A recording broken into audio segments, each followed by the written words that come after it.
not be able to finish this Equilibrium business at the end of the month, and the end of the month is Tuesday. However, the good part is the other group which I teach is much further than you, and we have got recordings of their classes. So what we are going to do, end of this month, by the time we're done this month, end of this month, we are supposed to start another topic, which is mechanical properties of solids. That's supposed to be next week. So what I'm trying to say is, we can no longer, despite it not being no fault of yours, we can no longer continue looking at these examples as a lecture thing. We're going to look at them today, we're going to look at them tomorrow, then after that we have to come to a stop. So I will have to ask you to watch the recorded videos for Group O, which are on YouTube, and also whose links, some of the links are posted in Moodle. The rest of the links, I think by Monday, I'll be able to a sufficient level, to a good level. I'll be able to cover some ground with Group O. We might even probably finish. So for Group O, we have had, so far we have had 5 lectures. For you guys, I think this is going to be your third or something, your third or fourth, I think your third lecture. So you're 2 lectures behind, and by the time I meet them on Friday, we'll have 6 lectures of the same topic. So basically the whole thing needs to come to an end. So it's too much information and it needs to come to an end. We have looked at all the examples. You can look at the other examples. You probably look at them in the tutorials. So for you, due to the fact that you lost your Thursday and Friday to elections and other unforeseen circumstances, this thing we need to just lay in today, and tomorrow then we're going to call it a day on this particular topic. Next week, we need to start another topic. Are we clear? So you will be asked to catch up on your own over the weekend by watching the videos which will be posted on Moodle, whose links have been posted on Moodle, and which videos are available on the internet, on YouTube. So basically that's what I'll need to ask you to do. It's part of the reason why we record these things, so that if it's not possible, if one group is ahead, the other group will just need to kind of do a reset. Otherwise, you will continuously be behind, and that's going to disadvantage you. You can catch up over the weekend by watching the other videos, then that will, on your own, it will bring you to where you're supposed to be. So what I'm saying is, for you guys, this weekend, today, tomorrow, this is the last week of doing this thing. And as you can see also, the internet or the presentation seems to be misbehaving. I don't know why it seems to be doing that, and it just seems to be failing to do the presentation. So I'm trying to present, but it's not working. I don't know why. It's failing to present. It always works, but it's not working. So if it fails again, I don't know. We might just opt to say you go and watch the videos which are on YouTube. I think that's what I would advise. Okay. If the presentation doesn't work again. So the links will be put on YouTube or on Moodle. Just watch them from there. Then, yeah, because even now I'm trying to do the presentation, so it's not working. So it's trying to come up. Okay, so let's hope it works. So are we clear? There are too many examples, but we have to do we have to do what we do, and we already have information which is already recorded for the other class. So I'm asking people if you can watch the other recorded videos which are on my YouTube channel, and whose links are also in the Moodle. If I look at how many links have I posted in the Moodle when it comes to Equilibrium, if I share this bit,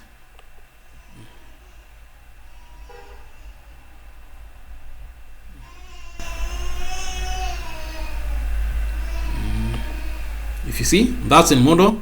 So we have here, there is a lecture for part 1. People watch that. I'm happy about that. Then there is part 1 for your group. Then we have got part 2 here for group O. Then there's part 3 for group O. Then there's part 4 for group O. Then there's part 5 for group 5. So basically, group O is much further, and we have looked at more examples, and everything is recorded and everything is available for you to do. So whatever we cover today, whatever we cover tomorrow, that's okay. We're going to do that. But the remaining material, which is going to be put on Moodle and also on YouTube, we'll ask you to go and watch it on your own, which you can do over the weekend. So basically, that's what I'm asking people to do. Let's help each other so that we move on to other things. Okay, so let me share our presentation. So are we clear on what we need to do? We have class today on this thing. Yes, sir. Then our last class is tomorrow on this particular stuff, because the other things you can watch over the weekend, you catch up. Then the last class, which I'm going to do on this particular subject, is going to be on Monday with group O. So that's basically it would have been a 6-part lecture thing, and that's a lot, and that's enough. I think I'm also tired of this thing. I want to move on to other things. Okay. So example number 4. So pulled by an 8 Newton block, shown in figure 4. The 20 Newton block slides to the right at a constant velocity. Okay. Find the coefficient of kinetic friction between the block and the table. Assume the pulley to be frictionless. So basically, that's what we are being asked to do. Now, I said also, people should have these notes printed out because of what we are about to explain. There's certain information which is not here on this particular diagrams, which we need to do. The first thing is you notice is that these particular objects will end up moving with constant velocity. So if the objects are moving and they're moving at constant velocity, basically that constitutes a type of equilibrium, which is what we call kinetic equilibrium. So when things are at kinetic equilibrium, basically the acceleration is equal to 0 and something moves with constant velocity.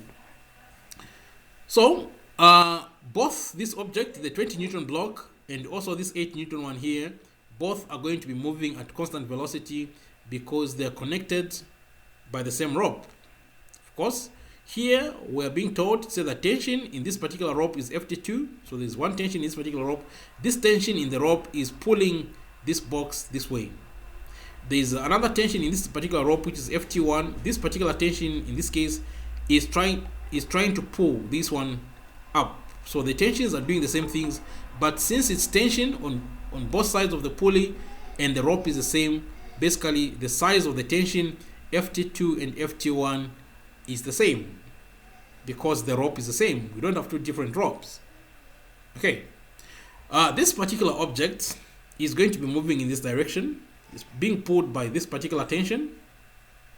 So if the object is moving in this direction, being pulled by this particular tension, then there's going to be friction, which is going to be directed in this direction, trying to oppose the motion of the box. So on your printed notes, you indicate, say there's going to be friction in this direction, in this particular direction. So you indicate here like this. So in this direction, that's where the friction is going to be pointing.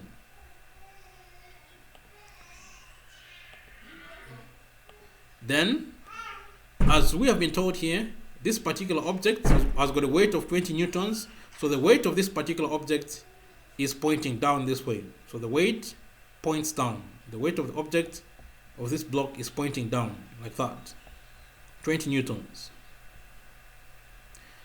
So you have got a tension which is pulling the box Ft2, then there's a friction force which is opposing the motion of the box, which is pointing in this direction. Then there's a weight of the box which is directed downwards like this. So you indicate that there's a weight Fw, we're going to call it maybe Fw2, I don't know what you can, just Fw2 or whatever it is, the weight of this one. From the naming thing which is being used, it looks like this one is object 2, this one is object 1. So you can call it Fw2, which is going to be 20 newtons pointing down. Since there is a weight pointing down, and this particular weight is being exerted on this table, the table is not going to be happy, so the table is going to push against this particular block. So there's going to be a normal force pointing up. So you indicate that there's a normal force which is going to be acting upwards, pushing against this box. The normal force is being generated by the table, which is not happy about the fact that this particular 20 Newton object is exerting a weight on it. So the table is going to push back. So there are basically four forces acting on our 20 Newton object. There is the tension Ft2 in this, pulling the block in this direction at constant velocity. There's a friction in this direction, indicate that there's friction in this direction which is opposing the motion of the box. There's a weight of this particular box which is 20 newtons, that's pointing downwards like this. And of course the weight of this particular box is being exerted on the table. The table is not happy about this, so the table is pushing back against the block using a normal force which is pointing up like this. So those are the forces, four forces acting on this block. When you come to this particular block, we need to identify what forces are acting on it. So there is the weight of this block. The weight of this block is acting downwards, so it's pointing downwards like this. We're going to call that Fw1 or whatever it is we call it. It's just the weight of this block. Then this particular block is being pulled up by this rope, so there's tension which is acting in this particular rope. So with this one, there are only two forces acting on it. There is the weight pointing downwards. There is also the tension in the rope which is pointing up. So these are the two objects which need to remain in equilibrium. So you've got this particular one and this one, and we have identified which forces are acting on these objects which need to remain in equilibrium. The next thing we're going to do, after identifying the objects which need to remain in equilibrium, the 20 Newton objects and the 8 Newton objects, we don't have to worry about the pulley. Next, we have identified which forces are acting on these particular objects. There is a friction force in this direction. Sorry, there's a tension force in this direction. There is a friction force in the opposite direction. There is a weight downwards. There is a normal force pointing upwards. The next thing we do is we draw or we sketch an XY plane over this particular object. We sketch an XY plane over this particular object. So along, parallel to the table in this direction, that's going to be our x-axis. Then perpendicular to the table, that's going to be our y-axis. This particular object is moving in this direction, so we choose the direction in which it's moving to be our positive x-axis. So we choose this direction to be our positive x-axis, which means this opposite direction here is going to be our negative x-axis. Then we choose above the table to be our positive y-axis, then which means below the table is going to be our negative y-axis. So we draw an xy plane over this thing here. This side, the direction in which the object is going to be moving, that will be your positive x-axis. The other direction is going to be your negative x-axis. Above the incline is going to be a positive y-axis. Below the incline is going to be below the table. So above the table is going to be positive y-axis. Below the table is going to be your negative x-axis. So if you do that, you notice that what we are dealing with here are forces. Forces of what sizes, the size of the force, and forces act at a particular direction. So it means that you can actually specify the direction in which these particular forces are acting. For example, the tension along this rope is going to be acting at an angle of 0 degrees to the positive x-axis. The normal force which will be pointing in this direction is going to be acting at an angle of 90 degrees.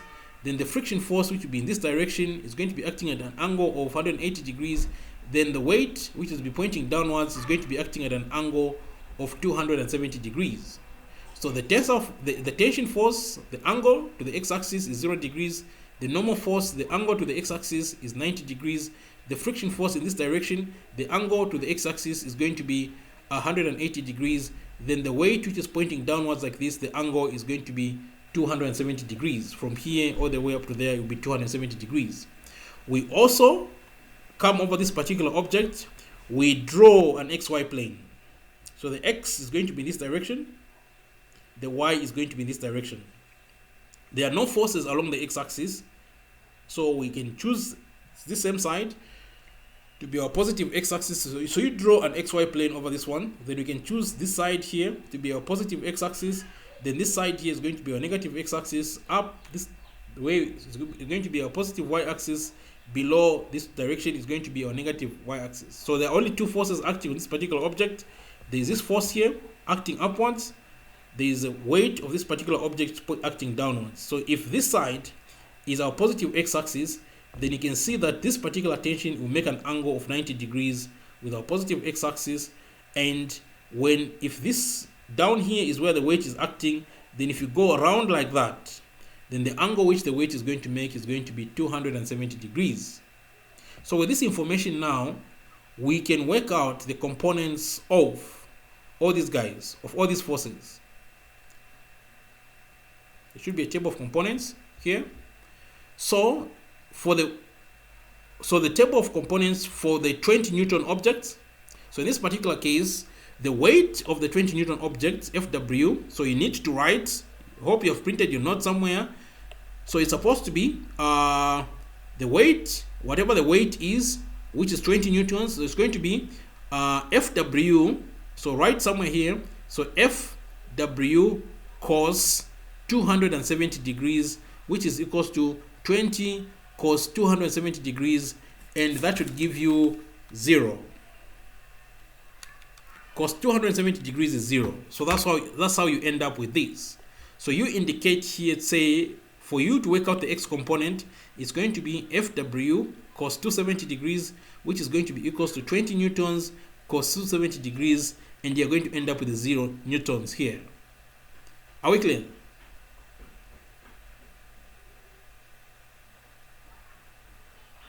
Yes, sir, it's clear.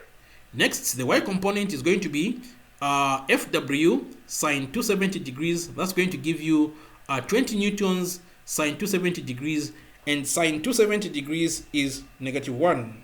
Sine 270 degrees is -1, so you're going to end up with -20. So this 20 newtons which you have here is supposed to be minus. You put a -20 there. So the x component of the weight is 0 newtons. The y component of the weight is -20 newtons. So you put a minus there. Okay. Next, we look at the normal force. The normal force makes an angle of 90 degrees. So it's going to be Fn here. So the x component is going to be Fn cos 90 degrees. That's going to be, but cos 90 degrees is 0. So Fn cos 90 degrees is simply just going to give you 0 newtons. So the normal force does not have any x component. For the y component, it's going to be Fn sine 90 degrees. So we write Fn sine 90 degrees, and that's going to give you Fn. Are we clear?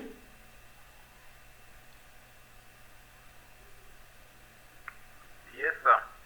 Then for the tension makes an angle of 0 degrees with the positive x-axis. So you're going to end up having Ft2 cos 0 degrees. Cos 0 is 1. So you end up having Ft2. So Ft2 cos 0 degrees is just going to give you Ft2. Then on the y component, you're going to have Ft2 sine 0 degrees, and that's just going to give you 0 degrees. Are we clear? So right, I had asked people to print these notes so that they can do things. So you write over there, or you can write on a piece of paper so that eventually you can do things on your own. Then when it comes to the friction force is making an angle of 180 degrees with a positive x-axis. So you end up having friction force, which is Ff cos 180 degrees. That's going to give you minus Ff. So this friction force here is supposed to have a minus in front of it, minus Ff. Then this other side, you're going to have your friction force, which is Ff sine 180 degrees, and that's going to give you 0. So what we have is as follows. Here, for the x component of the weight, you've got 0 newtons. For the y component, you've got minus 20 newtons. Here, for the x component of the normal force, you've got 0 newtons. The y component, you've got Fn. Then for the tensile force, for the x component is just Ft2. The y component is 0. Then for the friction force, you've got minus Ff. Then for the y component is 0. So after this, once you have your x components, for each force you find the x components and the y components, you add them. You add all your x component forces, then you make sure that they're equals to 0. You add all the y component forces and make sure that they're equals to 0. So when you add our x component forces, it's going to be 0 newtons plus 0 newtons plus Ft2 plus minus friction force, and that should give us 0. So when you do that, you're supposed to end up with the following. So when you add your forces along the x-axis, the sum of the forces along the x-axis, like that, is going to be 0 newtons plus 0 newtons plus Ft2 plus minus the friction force equals to 0. So that you end, when you do that, you're going to end up with, when you take this friction, so 0 plus 0, that's just 0. So you're going to end up with Ft2 minus friction force equals to 0. So you take the friction force to the other side, you're going to end up with friction force equals to Ft2. So you remove this negative which is here. Are we clear? Yes, sir. Next, you add the y components. So the y components are as follows. So this one is minus 20 newtons. So minus 20 newtons plus the normal force plus 0 newtons plus 0 newtons. When you do that, you're going to end up with the sum of the forces along the y direction is going to be equals to 0. So you're going to have minus, so you put a minus in front of this, minus 20 newtons plus Fn plus 0 plus 0. That's going to give you Fn minus 20 newtons. That's going to give you Fn equals to 20 newtons. So you remove this negative here. This negative needs to be removed.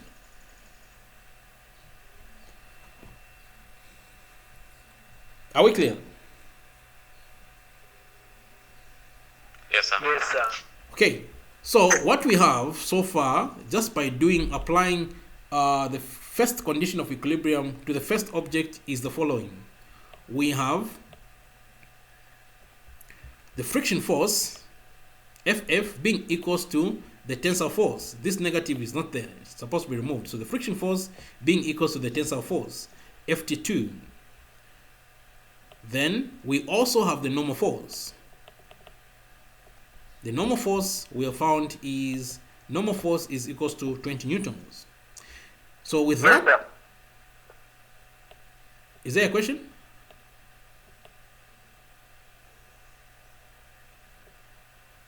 Is there a question? We turn our attention to this one. So we said draw an x-axis along this direction, then a y-axis along that direction. Then we choose this side to be a positive x-axis, we choose this side to be a negative x-axis, up will be a positive y-axis, down will be a negative y-axis. The angle here is 90 degrees and the other angle is 270 degrees. So between there and there, so that's 90. So Ft1, 90, the angle is 90 degrees. Then for the weight down this way, the angle is 270 degrees. So we can find the x and y components of the weight of the objects which is hanging. So that's going to be the weight. In this case, the weight of the object is going to be Fw, which is equals to 8 newtons. 8 newtons cos 270 degrees along the x-axis. So 8 newtons cos 270 degrees, that's going to give you 0 newtons. Then you're going to have this other bit, 8 newtons sine 270 degrees, that's going to give you minus 8 newtons. So this one is not 8 newtons. You put a negative in front so that it becomes minus 8 newtons. All these explanations I'm making here, I've already explained them to the other group. And we have got recordings of the same thing, me explaining those things. That's why for those people who have just come, we are looking at this thing for the last time today and tomorrow. Because next week, which is a new month, we need to start a completely new topic, and all this thing about movement stuff needs to come to an end. So for the rest of you, for this particular group, the material is already there, the recordings are there on your Moodle, and also on YouTube. So over the weekend, catch up from where we are to where your friends are, because on Monday I will teach them for the last time, and for you guys, your last time is tomorrow. So there's still stuff which you haven't learned, but you need to watch the videos for that. For the tension, FT1, the angle it makes is 90 degrees, so you're going to have FT1 cos 90 degrees, that's going to be 0 newtons. Then FT1 sine 90 degrees, that's going to give you FT1. So here we have got the weight, which is minus 8 newtons. Then you've got a tension, which is FT. The x components are 0, 0. So 0 plus 0, there's nothing interesting happening here. The interesting stuff is happening here, where we have minus 8 newtons plus FT1. So when you do that along the y direction,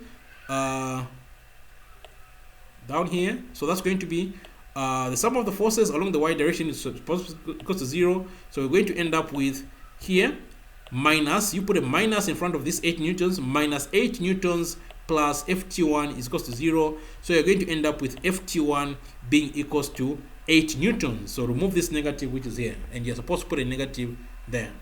So FT1, which is the tension in the lower part of the rope below the pulley, is 8 newtons. But because the rope is the same and the tensions in ropes are usually just in opposite directions, so what we end up having is, we know that the friction force in the from up, we know that the friction force on the 20 Newton block, the friction acting on that particular block is equal to the tension in the rope.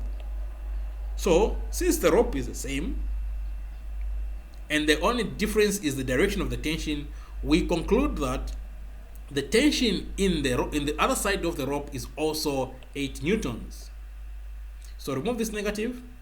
Remove this negative is supposed to be removed. So we end up with the friction force being equals to FT2, which is equals to 8 newtons.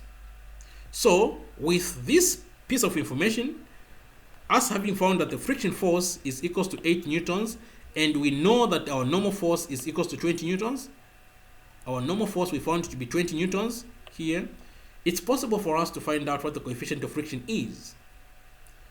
How do we do that? We know that friction force, FF, is equals to the coefficient of kinetic friction multiplied by the normal force. So if you make the coefficient the subject of the formula, we end up with coefficient of friction is going to be equals to the friction force divided by the normal force, and that's going to give us a coefficient of friction being equals to 8 newtons divided by 20 newtons. So remove this negative, so you end up with coefficient of friction being equals to 0.4. That will be your friction coefficient. Are we clear?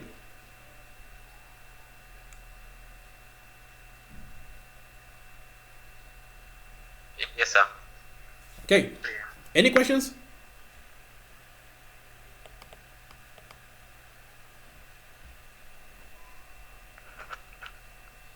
Sir, I've got a question. Yes, go ahead. Yes, my question is about choosing which one is the positive and which one is the negative side. Does it mean that when choosing which one is the positive or which one is the negative, you're supposed to choose the direction where the object is going?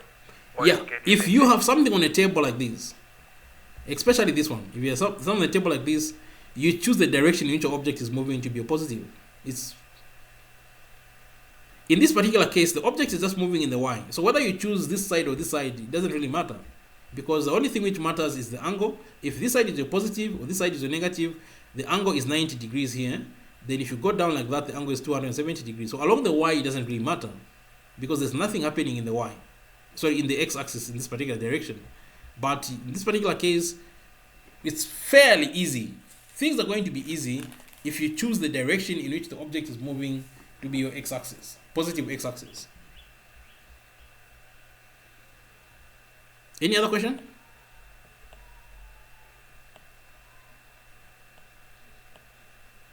Okay.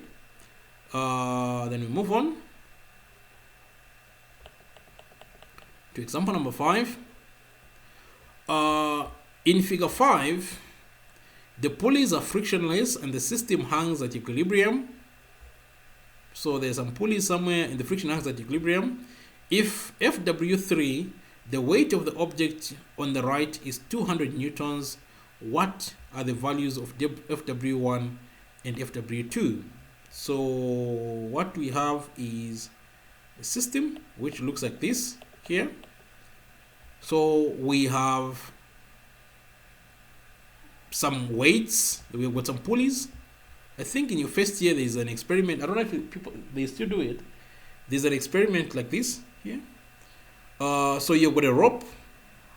This part of the rope goes over the pulley. Then this part of the rope is connected to this particular weight, FW2. Then all these ropes, all these three ropes, they are tied here at the knot. Then there's this other part of the rope. Then this is where the other object, FW1, is connected. And then there's this other rope here, like this. And it goes over like that. Then it's connected to this particular object, FW3. And you are told FW3 is 200. In this particular setup, it turns out that there's equilibrium. Apparently, what that means is that things don't move. So if things are not moving, then the whole thing is at rest. Okay, so in this particular problem, we need to isolate. There are so many objects. There is this one, there is this one, there is this one. Which particular object needs to be isolated so that we have equilibrium? So in this particular case, I choose this point, the knot where this particular, all these objects are meeting, all these particular ropes are meeting. So there is this rope. In this particular rope, there's a tension which lives in this rope. It's pointing in this direction. In this particular rope, there's a tension living in this rope. It's pointing in that direction. In this other particular rope, there's a tension which lives in this rope. So all these ropes have got forces which live in them. Now, when something is at equilibrium, what basically that tells you, like in this case, is that the weight of this object is equal to the tension which is in the rope. That's the first thing. When you have got things, an object hanging from a rope, and that rope is not breaking. When you have got an object hanging from a rope, and that rope is not breaking, the tension in the rope is equal to the weight of that object. Are we clear? If you hang an object from a rope, and that particular object you are hanging has got a certain weight, the tension which is going to be generated in that rope, if the rope is not breaking, is equal to the weight of that object. So the tension in this part of the rope is the weight of this object, 200 newtons. But that is also this is the same rope from here up to here. So the 200 Newton tension which is here is the same tension which is here. Are we clear? Because the rope is the same. Yeah. Yes? It's clear. Ati? I was saying it's clear. We're flowing. Okay. So this particular object with the 200 Newton weight on it, it's not moving. So for that to happen, it means that the tension in this rope has to be also 200. But this rope is the same which is here. So this rope also has got a tension of 200. The same thing applies here. This particular object is not moving because it's motionless. That means that whatever the weight of this particular object is the same as the tension which is in this particular side of the rope. But this particular tension here is the same as the tension in this side of the rope. Okay? The same applies with this particular object. This particular object has a certain weight pointing down, and that particular this object is not moving, which means that the tension, the weight of this particular object is equal to the tension on this section of rope. So basically what you notice is that if we can work out the tension, we know how much the tension is in this rope. This side of the rope, we know how much the tension is. If we can work out what the tension is here, and we can work out what the tension is here, we can find out what the weight of this thing is and what the weight of that thing is, because the tension in the rope is equal to the weight of the object, which is what we have used. This fact is what we have used this side. So the weight of this particular object, the 200 Newton weight, is the same as the tension in this particular rope, part of the rope is the same as the tension here. So we can extend that information to work out what the weight of these objects are by finding what the tension is here, by finding what the tension is here. Since this object is not moving, this particular point where the ropes meet, the knot, is at equilibrium. So this is a bit which should not move. The knot should not move here, and it's at equilibrium, we've been told. How many forces are acting on this particular knot? It's the tension in this rope, the tension in this rope, and the tension in this rope. So 3 forces are acting on this particular point. There's a tension in this rope, there's a tension in this rope, and there's a tension in this particular rope here. So we have identified which part is not supposed to move, this one. Next step, we have identified what forces are acting on this particular point. We have said tension, the tension in this rope, we're going to call it FT3. The tension in this rope, we're going to call it FT2. The tension in this rope, we're going to call it FT3, FT1. So the forces are FT3, FT2, and FT1. After identifying the forces, the next step is we have to draw an XY plane over this point. So we say we will draw a line, which is going a horizontal line, which is going to pass through this point. That's going to be our x-axis. We will draw a vertical line, which is going to pass through this point. That's going to be our y-axis. So in this particular case, this object is not moving. So if I've drawn a horizontal line like this, saying this is going to be my x-axis, since this particular object is not moving, you can either choose this side to be a positive x-axis, or you can choose this side to be your positive x-axis, because the object is not moving. So there is no way you can favor one side over the other. You don't have a reason for doing that, because this thing is not moving. Okay, so if in this particular case I will choose this side, since normally we draw our xy plane like this, then this side is a positive x-axis, this side is negative x-axis. Up above is going to be a positive y-axis, below is going to be a negative x-axis. So when I draw an xy plane over this and I choose this side to be a positive x-axis, there is this thing here, this line. Then the angle here is 35 degrees.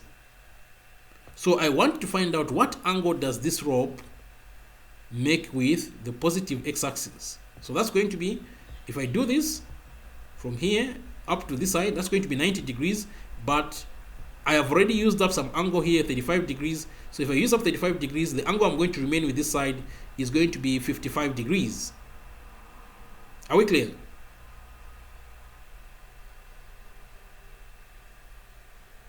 Is it clear? Yes, sir. So this side, the angle is going to be 55 degrees. So you draw you sketch straight line here, then you say this is a positive x-axis, it's a negative x-axis, then this angle which this rope is making with a positive x-axis is going to be 55 degrees. Okay, so that's the angle which the tension FT3 is making. Then there's the angle which this rope is making. The angle which this rope is making from the positive x-axis is going to be up to here 90 degrees. 90 degrees plus 50 degrees, that's going to be 140 degrees. So this rope is going to be making an angle of 140 degrees from the positive x-axis. So this rope is making an angle of 55 degrees. This one is making an angle of 140 degrees. Are we clear? Yes, sir. Next Yes, is, sir, I've got a question. yes. Yes, choosing the angles, does it mean that we're supposed to be measuring from the positive x-axis, Yes, we measure our angles from the positive x-axis. or just depend with the diagram? You measure your angles from your positive x-axis. So it depends on where you've chosen your positive x-axis to be. In our case, we have chosen our positive x-axis to be this side. If you choose your positive x-axis to be this side, then if your positive x-axis is this side, then the angle which this rope is going to make is going to be 40 degrees. Are we clear? Whatever choice you make, Yes, sir. you stick with it for all the forces. You can't just say, oh, for this one you choose it from this side to be positive, for this other one you choose this side to be positive. No, you choose one direction to be the positive x-axis, then you stick to it for the rest of the problem. So if we have chosen this side to be a positive x-axis, the angle which this rope is going to make is 55 degrees. The angle which this rope makes is 140 degrees. The angle which this other rope here is going to make is going to be 270 degrees. Are we clear? So there is 55 degrees here, 140 degrees here, then there is here 270 degrees. So we know the angles which these tensions make. So with that information, we know how much this tension is. This is 200 newtons. With that information, we draw our table of components. So for the FT3, which is the 200 Newton force, so FT3, the X component is going to be FT3 cos, so scrap off this sign which is here, this side 35, you scrap it off, so it's going to be FT3 cos 55 degrees. So here, FT3 cos 55 degrees, which is going to be 200 newtons cos 55 degrees, and that's going to give you 115 newtons. Are we clear?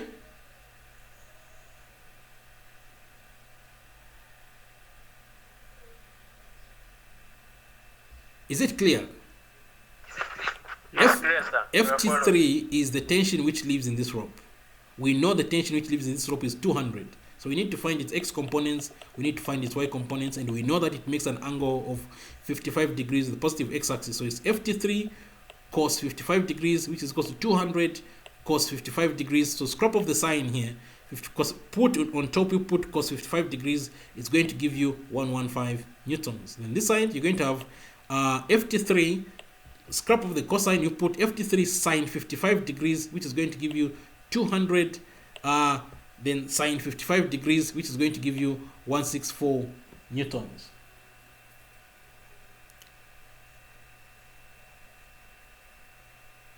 Are we clear? Yes, sir. Clear, sir. Next, we move on to, where is that? The tension in the second rope, FT2. This one.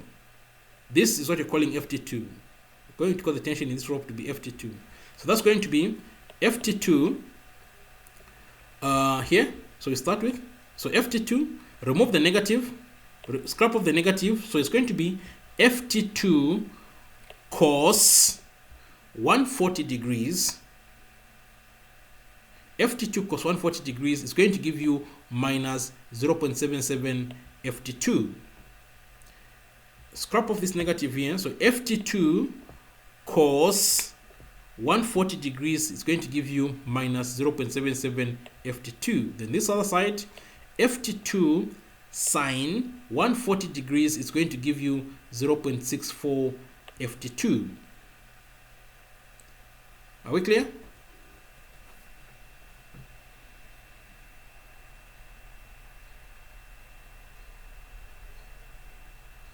Is it clear? Yes, it is clear, sir. Then we move on to FT1, which is the tension in the short rope. So the angle which this rope makes is 270. So you're going to have FT1 cos 270 degrees. That's going to give you the zero you're seeing here. So FT1 cos 270 degrees, you're going to get 0 newtons. Then this side you're going to have FT1 sine 270 degrees. You are going to get minus FT1. So there's a minus you're supposed to put in front of this. So right, FT1 sine 270 degrees, you're going to end up having minus FT1.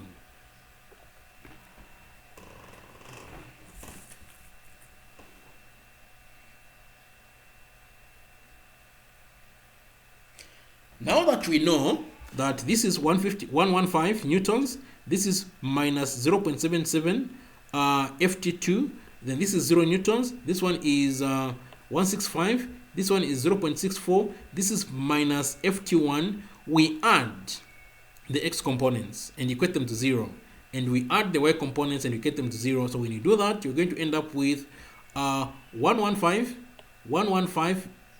which is what you have here, 115 plus minus 0.77 FT2, then plus 0 newtons equals to 0 when you add up the sum of the forces along the X direction. So that's going to give you the 0.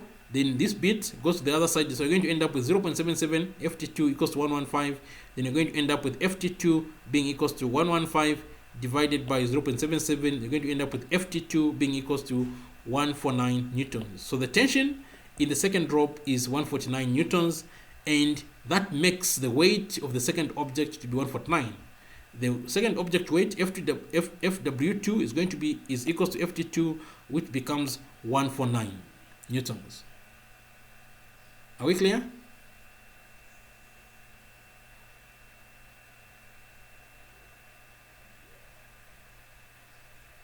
Yes, sir.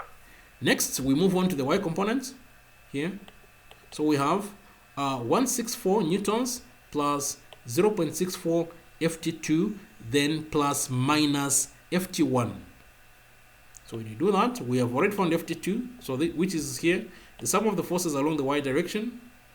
So we end up having the following. So it's going to be 164 newtons plus 0.64 newtons plus minus ft1 equals to 0. So we end up having, you get this guy to the other side, you end up having ft1 is equals to 164 newtons plus 0.64.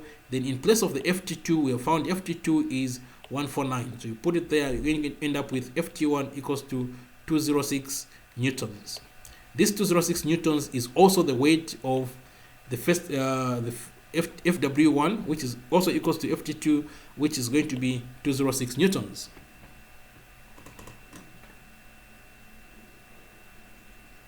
Are we clear?